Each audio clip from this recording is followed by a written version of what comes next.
इस कार्यक्रम के पुण्यार्जक हैं श्री अरुण कुमार जैन, श्रीमती शशि जैन, अभिषेक जैन, अभिनव जैन, रैना जैन, आन्या जैन, मेरठ, उत्तर प्रदेश। ज्ञान और विद्या के सागर पूज्य गुरुवर अपने असीम अथाह समीचीन ज्ञान के द्वारा हम अज्ञानी जीवों के अंतरंग को सदा सम्यक्त्व से प्रकाशित करते रहें। इन्हीं भावनाओं के इच्छुक गुरुवर के पावन पवित्र चरणों में कोटि कोटि नमोस्तु। ऋणाणं पयासगो तवो सोधगो संजमो यगुत्तियरो तिण्डम्पि समासेणय मोक्षम जिण शासने दिठो। आचार्य भट्टकेर महाराज, जो कि एक पूर्व आचार्यों में प्राचीन आचार्य हुए हैं, प्रामाणिक आचार्य हुए हैं, उन्होंने इस गाथा में बहुत अच्छे भाव दिए हैं कि ज्ञान तो प्रकाशक है, ऋणाणम पयासगो तवो शोधगो, तप हमारा शोधन करने वाला है, संयमो या गुत्तियरो, और संयम हमारे लिए गुप्ती करने वाला है, यानी हमारी रक्षा करने वाला है। तिण्डम्पि समायोगेन, इन तीनों के ही समायोग से मोक्षम जिण शासने दिठो, जिन शासन में मोक्ष कहा गया है। आज हम समझेंगे कि हमारे अंदर जो आत्मा का ज्ञान स्वभाव है, जो ज्ञान का प्रकाश है, वह ज्ञान का प्रकाश वृद्धि को प्राप्त होता है। उस ज्ञान में जो अशुद्धियां हैं वो शुद्ध होती हैं। हम अपने अंदर तरह तरह की जो विकलताएं, कषाएं रखे हुए थे, वो सब धीरे धीरे निष्कासित होती हैं। तो यह तप के माध्यम से ही होती हैं। तप ही वह अग्नि है जो अग्नि की तरह ही सभी चीज़ों को शुद्ध बनाता है। जिस तरह से अग्नि में तपा हुआ कोई भी पदार्थ, यदि वह अपने आप में मौलिक है तो उसकी मौलिकता कभी भी नष्ट नहीं होगी। उसमें जो दूसरी चीज़ें जुड़ गई हैं, जो इम्प्योरिटी जिसके अंदर आ गई हैं, वो ज़रूर रिमूव होंगी। ये अग्नि का बहुत बड़ा कार्य होता है, इसलिए तप को अग्नि की तरह कहा गया है।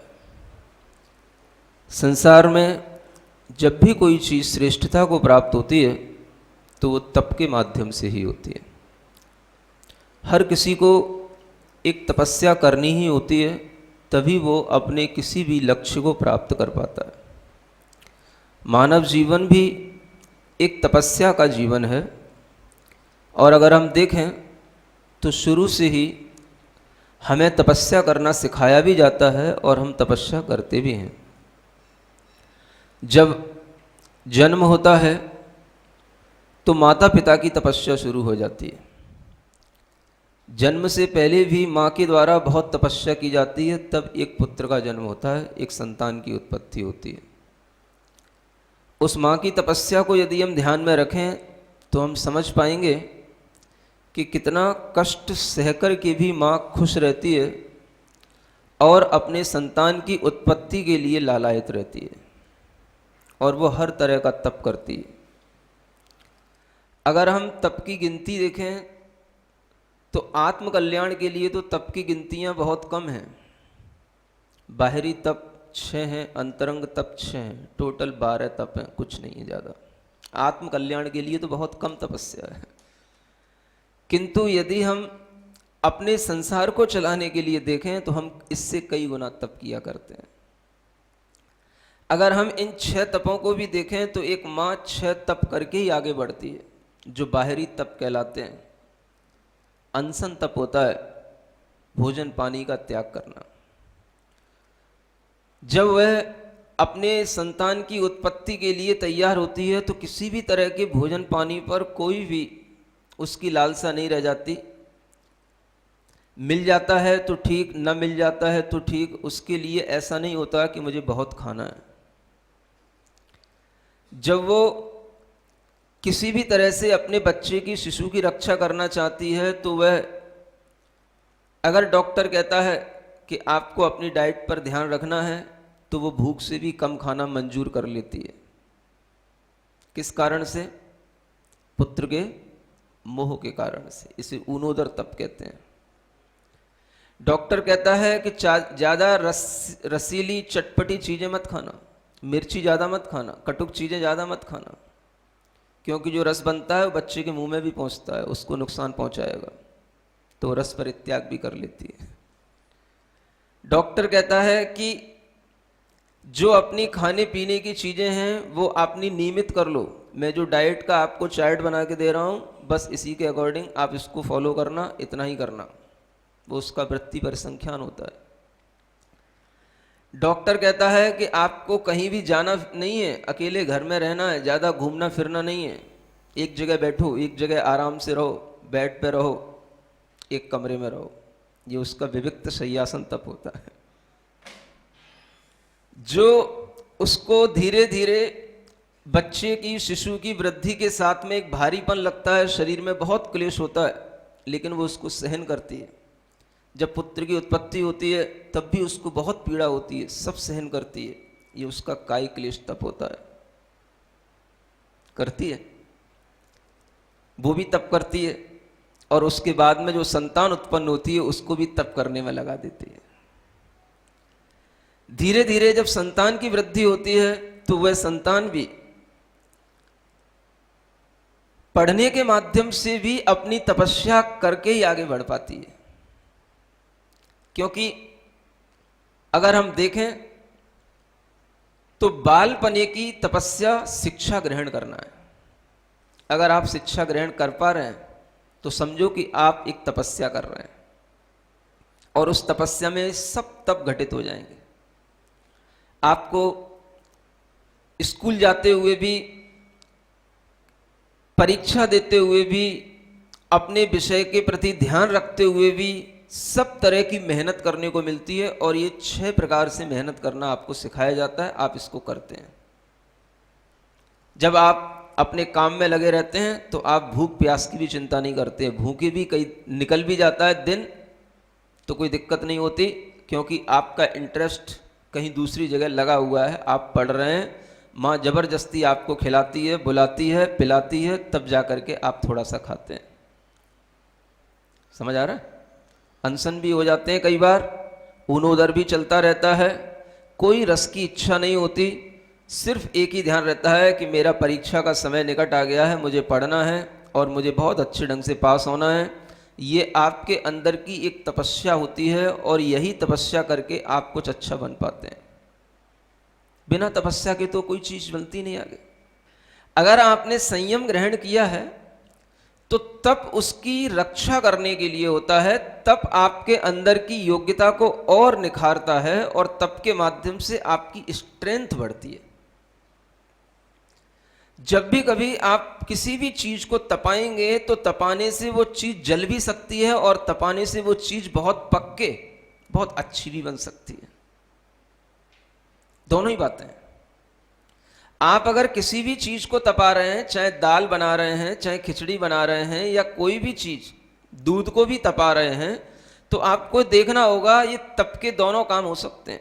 तप से कोई भी चीज निखर के भी सामने आ सकती है। तप से अगर दूध ढंग से तपेगा तो मलाई भी बन सकती है बहुत अच्छी वाली, अच्छा दूध गाढ़ा भी बन सकता है। और अगर आपने तप में कमी कर दी, ध्यान नहीं दिया, तो दूध उस पतीली में लग भी सकता है, जल भी सकता है, उफन भी सकता है, और खराब भी हो सकता है।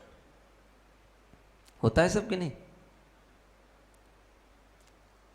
रोजाना आप रसोई में काम करते हैं, और तब करके ही दूसरों के लिए कुछ उपकार कर पाते हैं। चीजें बनाते हैं, और चीजें बनाने में जो आप सावधानियां रखते हैं, वो सावधानियां बताती हैं कि आप अच्छी चीजों को अच्छे ढंग से बना सकते हैं। सामान्य से व्यक्ति जब अज्ञानता में होता है तो वो ये देखता है खिचड़ी बनाना क्या बड़ी बात है, दूध तपाना क्या बड़ी बात है, मुझे क्या करना है, गैस जला करके और उसको भगोनी को उसके ऊपर रख देना, अपने आप बन जाएगा, मुझे क्या करना है। यही सोचते हैं ना। कभी घर के लोगों से कह के देखना कि आज खिचड़ी आप बनाना, आज दूध आप गर्म करना, तो उनको समझ में आएगा। एक खिचड़ी भी बना नहीं पाएंगे। उसके लिए भी किस समय पर हमें देखना, किस समय पर उसके लिए उस खिचड़ी के अंदर भी हमें चम्मच चलाना और किस समय पर हमें उसे उतारना, ये सब चीजें अगर ध्यान में नहीं होंगी तो वो पकने के बजाय जल जाएगी। और जब पकेगी तो बहुत स्वादिष्ट होगी, सबको सुख देगी, सबके लिए हितकारी होगी। और जल गई तो कोई भी उसे एक चम्मच भी मुंह में रखने को तैयार नहीं होगा। समझ में आ रहा है? इसी तरह से व्यक्ति के अंदर तप की इच्छा पैदा होती है, हम तप करें, तप करें, तप करें। लेकिन तप करके क्या करें ये तो पता होना चाहिए। ऋणाणम पयासगो, आत्मा ज्ञान स्वभाव वाला है, ज्ञान प्रकाश को बढ़ाना है, अपने अंदर ज्ञान की क्षमता को बढ़ाना है और अपने ज्ञान स्वभाव में लीन होने के लिए तप किया जाता है। तप करके केवल शरीर नहीं जलाना, तप करके आपको केवल वो पतीली नहीं जलाना, न उस पतीली में रखा हुआ दूध जलाना, तप करके आपको उस दूध को बनाना है।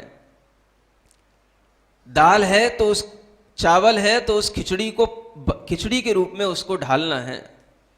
ये अंदर की चीज अगर हमें ज्ञात रहेगी तो ही कहलाता है कि ये तप ज्ञान के साथ हो रहा है, क्योंकि ज्ञान के लिए हो रहा है। आत्मा ज्ञान स्वभावी है, हमें उस आत्मा के ज्ञान स्वभाव को प्राप्त करने के लिए, उस ज्ञान को और शुद्ध बनाने के लिए तप करना होता है। ये हमारा मौलिक उद्देश्य तप का होता है। और इसी उद्देश्य के साथ में जब कोई तपता है तो उसे आत्म शांति मिलती है, आत्म सुख मिलता है। तप करने के लिए मना नहीं है, लेकिन जब हम तप करने बैठे तो तप का उद्देश्य ध्यान में रखें। माटी को संयमित बना करके उसे एक सांचे में ढाल तो दिया गया, अब उसकी आगे तपस्या शुरू होने वाली है, उसकी परीक्षा शुरू होने वाली है। तप के माध्यम से पता पड़ेगा कि उसने अपने अंदर कितनी स्ट्रेंथ अपनी मानसिकता में बना रखी है। तप की भट्टी में जब उसे डाला जाएगा तब पता पड़ेगा कि वो क्या कर रही है। ये एक चीज जो आपके सामने आ जा रही है, ये तप एक परीक्षा है। किस बात की परीक्षा है? जो आपने 6 दिन का कोर्स किया है ना, इस कोर्स की परीक्षा है। आपने अपने अंदर कितनी सामर्थ्य पैदा कर ली है, कितने आपने अपने अंदर एक हम्बिलिटी पैदा कर ली है, कितना आप अपने अंदर भीतर से बिल्कुल रिजू हो गए हैं, सरल हो गए हैं, कितना आप अपने अंदर बिल्कुल लोभ से रहित हो गए हैं और आपका संयम बढ़ रहा है कि घट रहा है। तप के माध्यम से संयम बढ़ना चाहिए, क्षमा बढ़नी चाहिए, मृदुता, रिजता, निर्लोभता सब बढ़नी चाहिए। और जितना ये बढ़ेंगी तभी तक तप कार्यकारी है, तभी तक तप काम का है। और अगर ये बढ़ने की बजाय घटने लग जाए तो तप करना छोड़ देना, रुक जाना। ये चीज में ध्यान में रख करके ही अगर हम तप करेंगे तो उस तप से कुछ मिलेगा। लोगों को जब ये ध्यान नहीं रहता तो वह तप तो करने की इच्छा करते हैं, लेकिन उन्हें पता नहीं होता कि भीतर से हमें इस तप से कुछ लाभ हो रहा है या हम केवल बस तपे जा रहे हैं। शरीर तो आपका एक भगोनी की तरह है, समझ आ रहा है? तप की अग्नि आपने उसमें लगा दी, आपके अंदर ज्ञान है, सुख है, ये आपकी मौलिक चीजें हैं जिन्हें आप उस पतीली में रखे हुए उस द्रव्य की तरह समझना। ये आपकी चीजें बढ़नी चाहिए।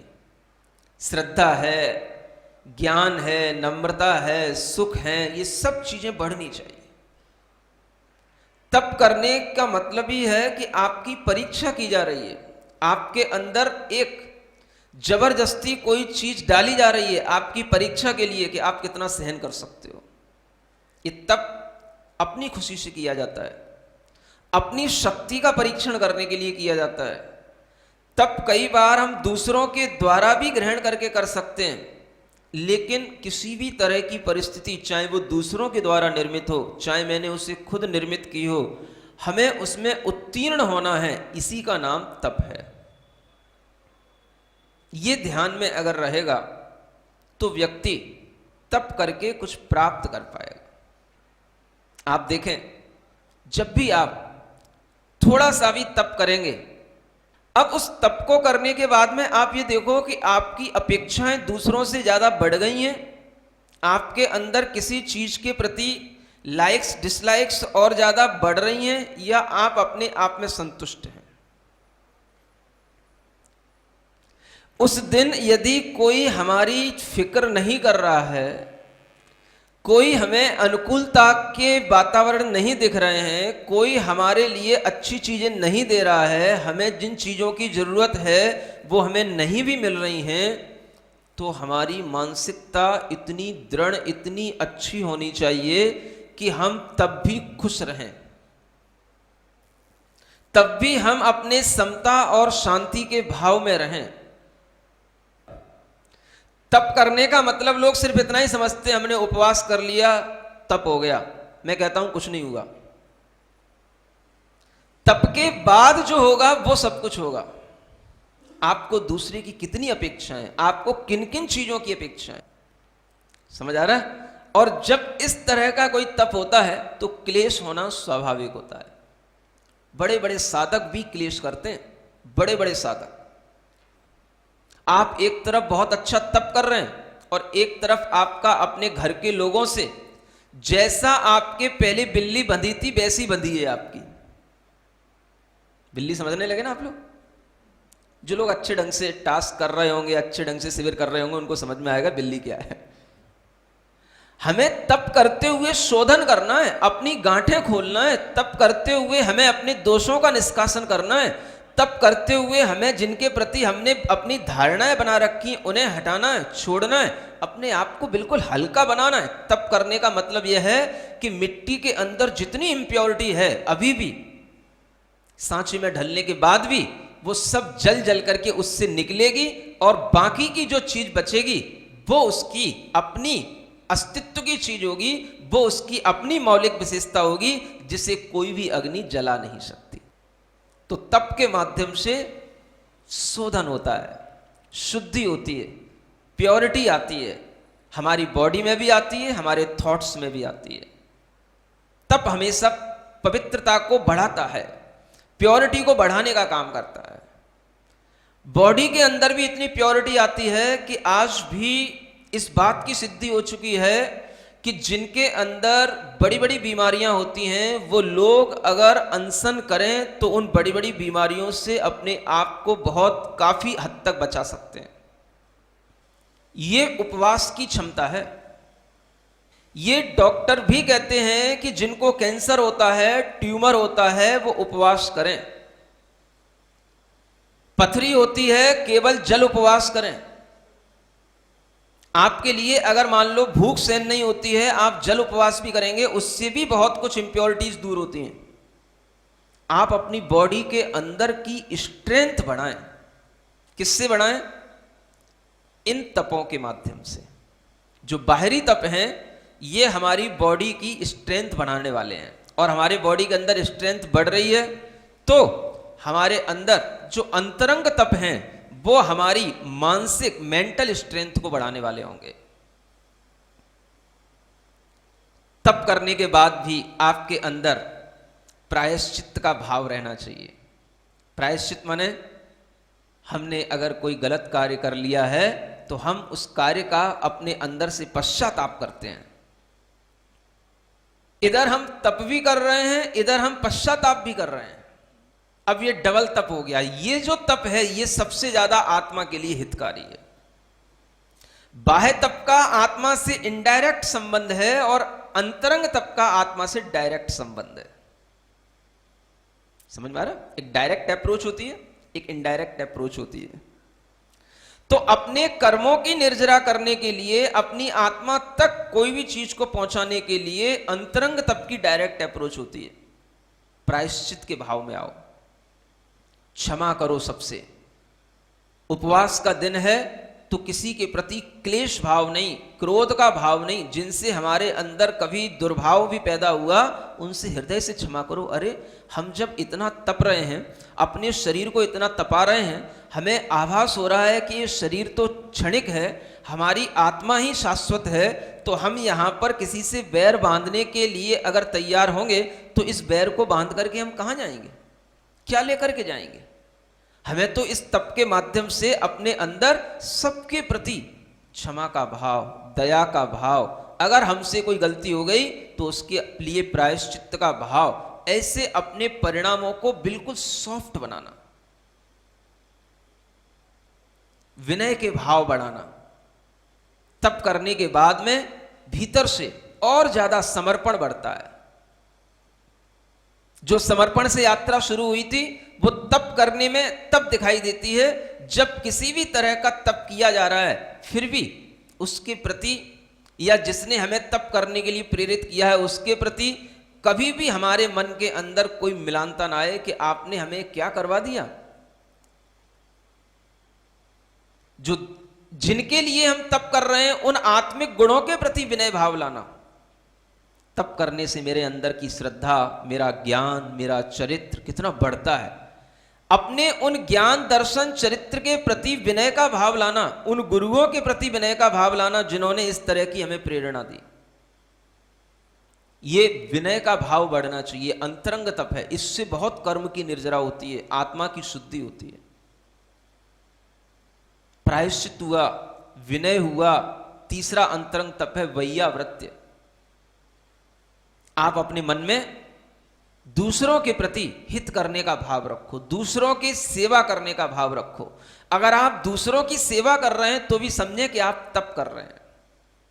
वैयावृत्ति तप, किसी के ऊपर कोई कष्ट है उस कष्ट को दूर करने की चेष्टा करो, उसको ज्ञान से, ध्यान से, तरह तरह की पद्धतियों से उसके कष्ट को दूर करने के लिए स्वयं तैयार हो जाना, ये अपने आप में बहुत बड़ा अंतरंग तप है, वैयावृत्ति तप है।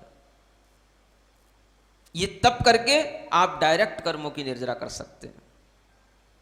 स्वाध्याय, इसको तप कहा गया है। आप ज्ञान को ग्रहण करने के लिए अपने चित्त को, अपनी इंद्रियों को एकाग्र करके शास्त्रों का चिंतन करें, शास्त्रों को पढ़ें, शास्त्रों में अपनी बुद्धि लगाएं। ये आपका एक बहुत बड़ा तप होगा, अंतरंग तप है ये। बाहरी तप करके भी हमें क्या करना है? अंतरंग तप पर दृष्टि डालना है। बाह्य तप का उद्देश्य है अंतरंग तप की वृद्धि। प्रायश्चित्त के भाव बढ़ाओ, विनय के भाव बढ़ाओ, स्वाध्याय करो, वैयावृत्ति करो।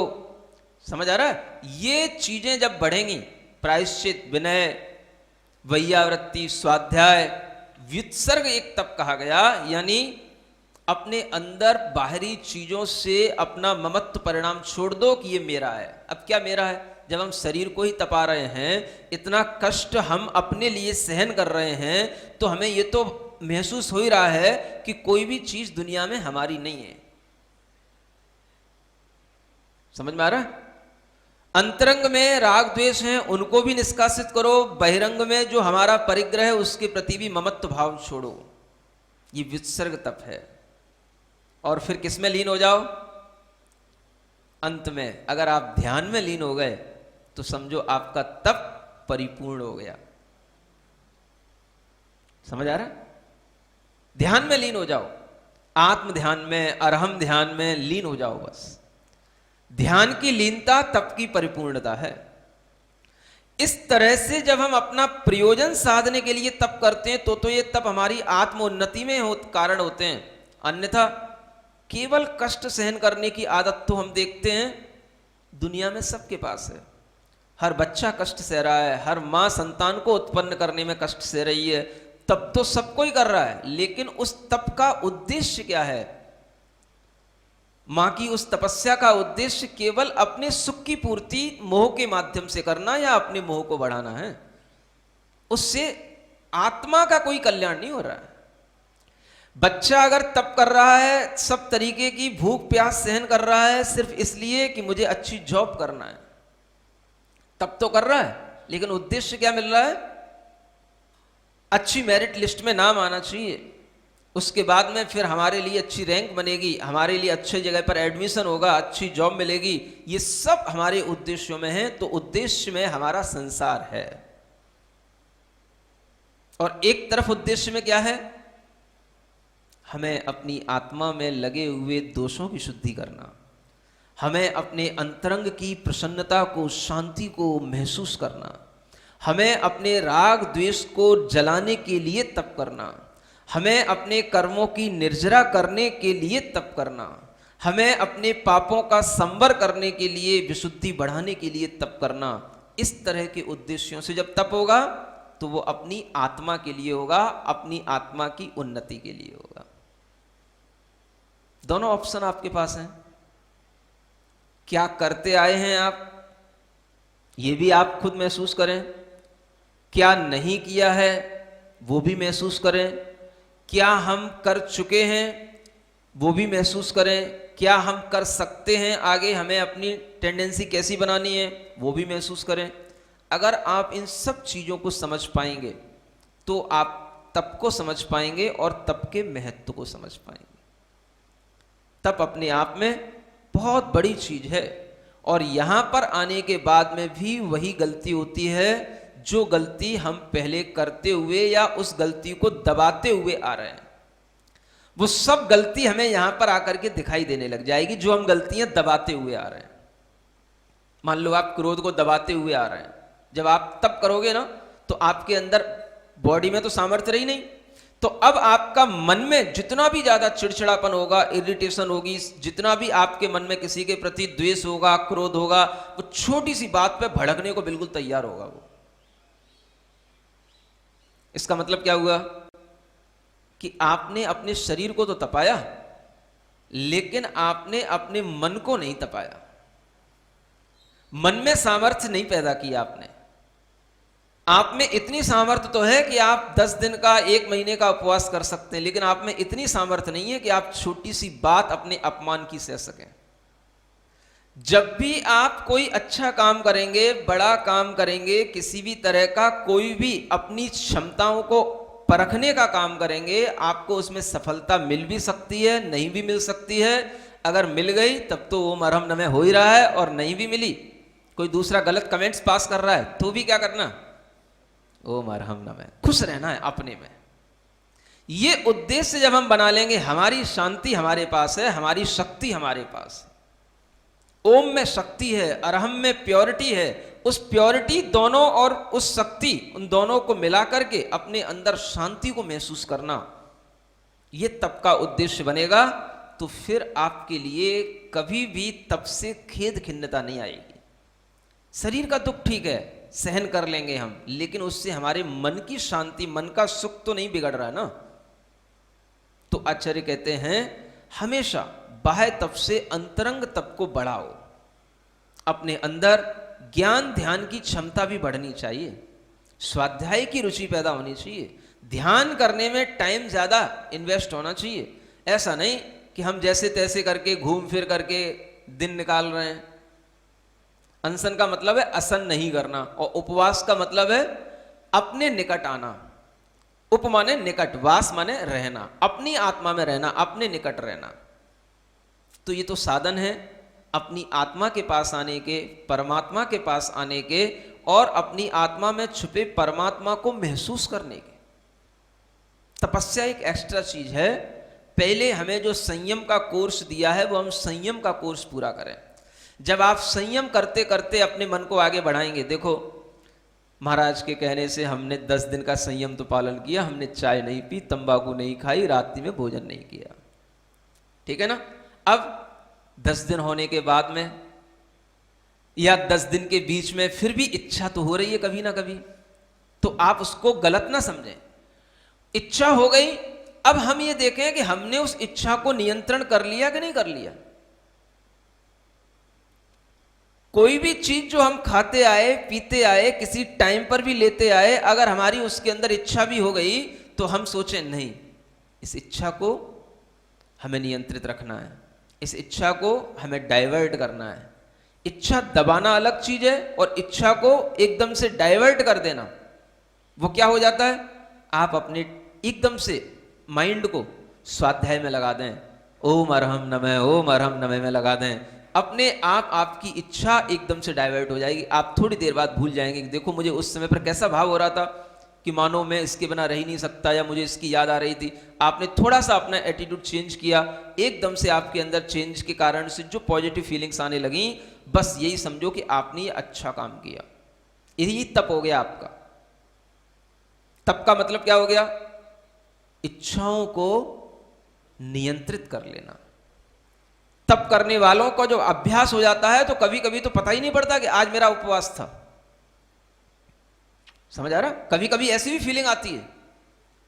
तो यही फीलिंग जो है वो वास्तविक अच्छे तप के बारे में बताती है कि हम हमेशा इस बात को ध्यान में रखें कि तप करने से इच्छा तो होगी कभी ना कभी, लेकिन हमें उससे कंट्रोल करना है, उसको हमें डायवर्जन देना है।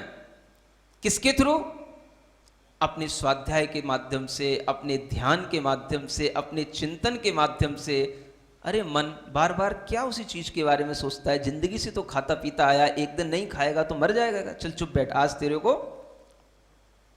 पद्म पुराण सुनाता हूं, सुन बैठ के। किससे बोलना, दूसरे से नहीं बोलना, अपने मन से। हम पढ़ें मस्त होकर के, बिल्कुल आनंद के साथ ऐसे पढ़ें जैसे मेरा मन अलग है, मैं अलग हूं, मैं अपने मन को पढ़ा रहा हूं।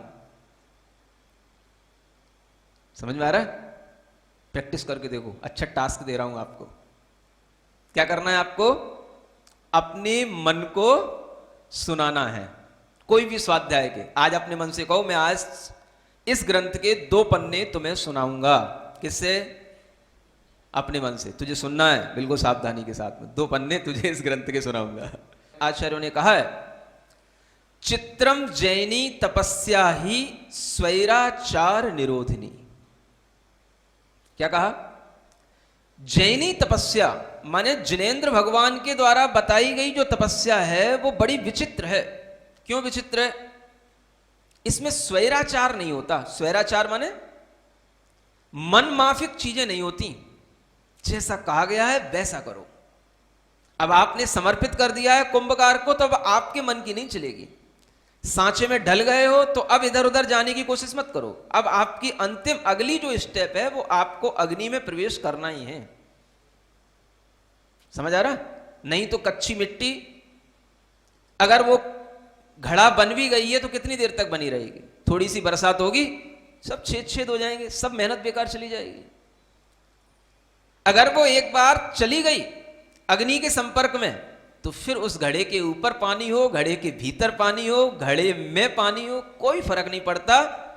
वो सबके लिए पानी भर भी लेगी, पानी दे भी देगी, और सब फिर भी उसका उस मिट्टी के ऊपर कोई प्रभाव नहीं पड़ेगा। वही मिट्टी पकने से पहले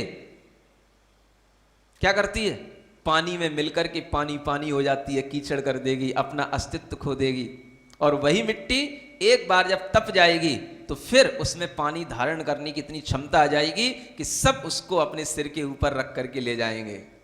कलश, मंगल कलश वो बन जाएगा। समझ आ रहा है, किससे आई क्षमता? कच्चे घड़े को कोई सिर के ऊपर रखता है? पका होना चाहिए, पका ही लाल सुरख दिखाई देगा। समझ आ रहा है, कच्चा तो ऐसे ही होगा जैसे आप पाउडर लगा लेते हो अपने मुंह के ऊपर। समझ आ रहा है ना, कच्चा तो वैसा दिखाई देगा, और पक्का बिल्कुल लाल सुरख होगा। जब आप कभी धूप में कोई मेहनत कर रहे हो और उस समय देखो आप अपने शरीर का तेज, अपने मुख का तेज कैसा लाल हो जाता है, वो ऐसा लाल सुरख तप करके जब वो होएगा तब वो फिर जो है सबके काम का होएगा। फिर उसके ऊपर कोई फर्क नहीं पड़ेगा, बरसात में भी धूप में भी कहीं भी रख दो उस मटके को, उस घड़े को, कोई फर्क नहीं पड़ेगा। समझ में आ रहा है? तो तप अपनी इच्छा का रोकने के लिए होता है। आज के जितने भी फिलोसोफर है, थिंकर्स है, सब सिखाते हैं अपनी इच्छाओं की पूर्ति करो, अपने मन को मारो मत, अपनी इच्छाओं के अनुसार चलो, किसी के अनुसार मत चलो। समझ आ रहा है? ऐसा करने से आज तक किसी को कुछ मिला ही नहीं। इतना ही मिला कि बस आप उनके आश्रमों में जाकर के नाच गा के आ जाएंगे, इसके अलावा और कुछ नहीं मिलेगा आपको। समझ आ रहा है? उनको भी कुछ नहीं मिला जो ऐसी शिक्षा देते हैं। इस तरह के नियंत्रण खुद अपनी आत्मा में रखने के लिए अगर आप तैयार नहीं होगे तो आपके लिए कभी न योग होगा, न संयम होगा, न ध्यान होगा। ये सब चीजें अपने नियंत्रण के साथ होती हैं।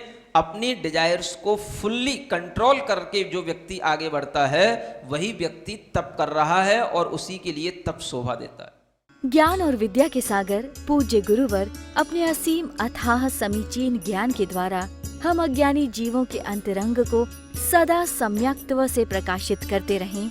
इन्हीं भावनाओं के इच्छुक गुरुवर के पावन पवित्र चरणों में कोटि कोटि नमोस्तु।